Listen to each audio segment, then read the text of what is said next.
All right, guys, attacking and defending the return. In the previous video, I showed you a few techniques to prepare yourself for the return of serve, how our footwork will be moving, all right, how we're going to get to the ball and actually hit a good shot. I told you a little bit about strategy of placement, and I'll get to strategy of placement and more technique stuff in another video. For right now, let's focus on either attack when I go forwards or defense when I go back to receive the serve.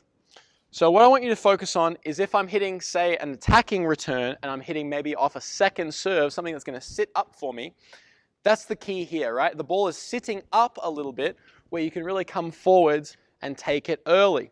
Now, if you think about a contact point, a bouncing ball comes down, hits the ground, and makes almost like a rainbow shape, right? The higher the ball bounces, the more awkward it gets if we hit it at the top of the bounce. So I don't want to hit it way up here. I want to hit it in a comfortable zone, maybe around shoulder height.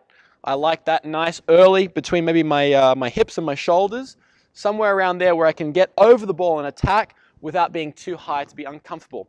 So what I'm going to do to start with is I'm going to come closer in towards the service line. I'm going to load my feet and essentially hit the same style of return I showed you in the previous video, but I'm just taking the ball very early. It's all about positioning where you are in the court.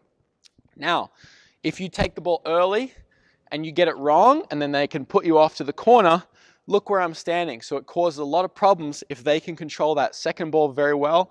If they put you in the corner, it's essentially game over, all right? Very tough shot to return. So if you do choose to attack the ball, whether it's a forehand or a backhand, you kind of want to place it in a way where they're really struggling. It's hard for them to get the ball back and control it, okay? If you tee off and they tee off, they get lucky, all right, maybe they got lucky. But in general, you want to hit a good enough shot where they can't control the return very easily, and then you're in the point, okay? Even this is the time when you would hit winners. This is the typical Agassi return. If you watched, I think Agassi and Roddick played an exhibition somewhere, I want to say US Open maybe, and Agassi had some fun. He returned right up on the service line.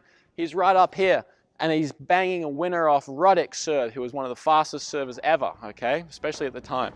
So they're the tactics of taking the ball early. You've got to be really good with putting the ball where they don't want it. Number two, if you go for a more defensive return, you might think, okay, yes, in general, this zone back here is more defensive, but Rafa and a lot of players on clay use this as an almost attacking strategy. So they're going to loop the ball a lot more, but it's still very tough for your opponent to control the ball because it's so heavy, it's coming from such a high point, and it's really kicking up off the ground. So this is a great strategy too if you're playing someone who's got maybe a great kick serve. You can't take it early, so you've got to go back and roll the ball a little bit more to build the point, to get yourself into the point.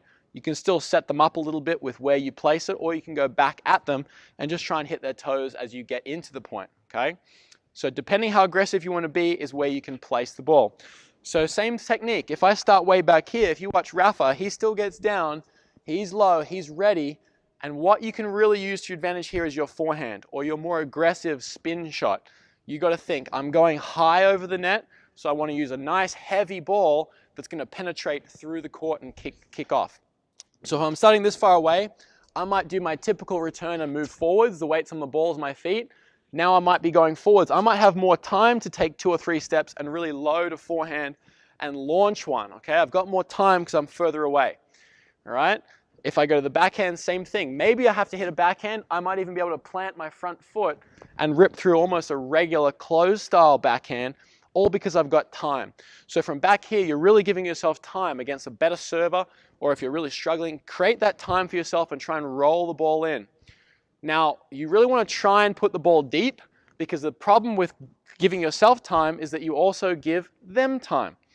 If you go a little bit short, they can read that a mile off, and a better player will come forwards and really attack the ball on the rise and hurt you off this ball. So you want to be a bit cautious, but in general, keeping it deep, keeping it cross court, keeping it heavy will be a great strategy to build the point, get yourself into the point, and then you would shuffle back up to the baseline, ready to play the next ball, okay? So it's going to look like this. I'm going to get, say, a kick serve to my backhand. I've read the serves, gone to my opponent's side, expecting a kick serve, and as he goes to toss, what I'm actually going to do, because I've got time, is I'm going to anticipate and backpedal my way to try and find a forehand, boom, and hit that ball heavy to the corner. Now I'm in the point. Okay, so how do you guys use this? What I want you to try and see is as you split, reading and anticipating that ball that might be coming to you, as I've done in a previous video, that's going to be really crucial to giving yourself that time and getting yourself into the point. So try and practice anticipating, and I want you to really work your feet. As soon as you react and you move, boom, you're going fast. You're trying to really get there and get yourself set up where you can be heavy, excuse me, where you can hit a heavy ball, and then you're ready for the next one. Now, one last thing on anticipation. If you're anticipating a kick serve or you're expecting a certain type of serve that some opponent might be hitting to you, as they're tossing,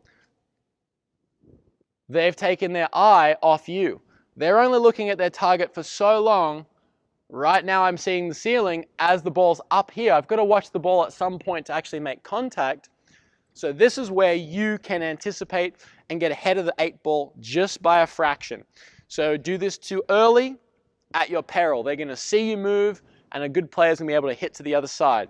If you time it just right as they can't see you, as they're looking up at the ball as they go to serve, now you can actually start anticipating. You can look for that forehand and give them that heavier ball if that's what you're more comfortable with. Now, last thing. There was one girl, Paula, who used to play at college with me. She had a great confidence on her backhand, a great solid, flat, fast backhand.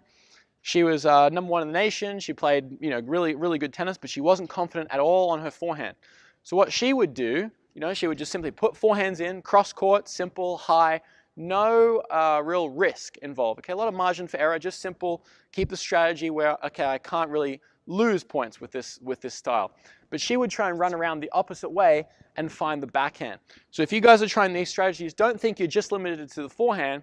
Play your best shot. Play the shot you're comfortable with. That even if you want to run around it on your backhand, if it's working against your opponent,